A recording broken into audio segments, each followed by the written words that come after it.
And we're going to work on the long lines. He's going to be going away to a sales trainer because the hope is to find him a good home through a reliable trainer. And somebody asked what my gear is. So my gear depends on the horse and the day and the time and what I feel is best for him or her at that time.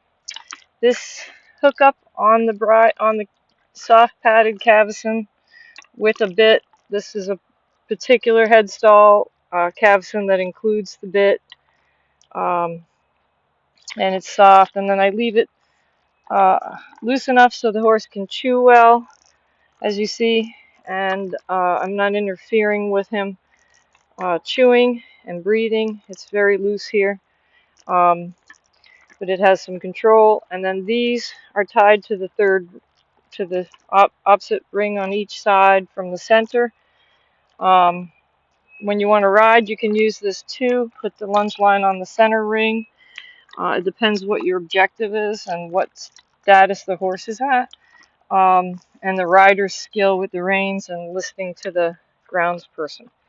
So by hooking up the Pelham leather attachment from the cavesson to the bit, it reduces the pull on the bit for the young horse who's learning. That's really important because he's going to make mistakes, and we don't want it to cost his bars. We want to make sure that the pressure is more on the lips, not on the bar. So this prevents us from being able to put pressure on the bar. You see it hits into the attachment right there. So you're not going to prevent the bar, but you are pulling the nose over from the cavesson that way. So the horse is feeling the jingle on the bit, but the cavesson is saving his mouth. And that's the purpose, especially in a long line setup and a horse coming out to learn for the first time in the ring a long line setup. He did it just twice in the barn. Now we're going to come out here and we're going to do basic work with him. First, we're going to start with the lunge line approach, and I'll re-rig my reins on him so that the inside rein has a different effect. And I'm going to show that in a minute. I just want to close my gate and move the cone out of the way because I don't want to have things in my way when I'm teaching a young green horse. Experienced horse that knows how to turn and listen to the aids, I can take no grazing with bridles. So I'm very strict about that. I don't like any of my young horses to chew on grass while they're waiting to work. I consider that rude. And also, because of my disability, it allows the horse to learn to pull you to grass. So you might think it's cute today, but it becomes the bad habit of tomorrow. So you have to think ahead in your training. Let's hope that this guy wants to follow us here. Oh, we don't have to play continuously. Change the camera setting. Okay. So the way I do this is on the inside rein.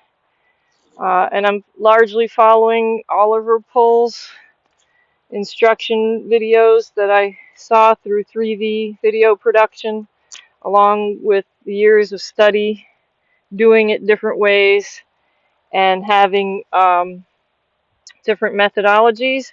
This rigging is Oliver Pohl's rigging.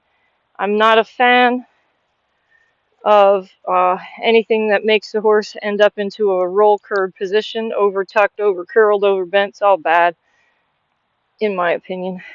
Everybody's entitled to theirs, but for me, it's all bad. So we're going to start by letting the horse know we're here. We stay close with the horse. We make sure we have our reins properly adjusted, ready for work. And now I'm going to ask the horse to go on the rail and ho. So he already knows from my work in the halter and previous work in the lunge line that when my whips are straight up, that's a ho. Walk up. If I need to halt stronger, I drop it forward. Good. And then he should back because I wiggle it. Good. Excellent. Good boy. Walk up. And this is also neutral for my whip to hit over my shoulder like this is neutral. Walk up, walk up. So this is a carriage whip style. It's easier than having a lash that gets in your way. I like a shorter lash. It's a long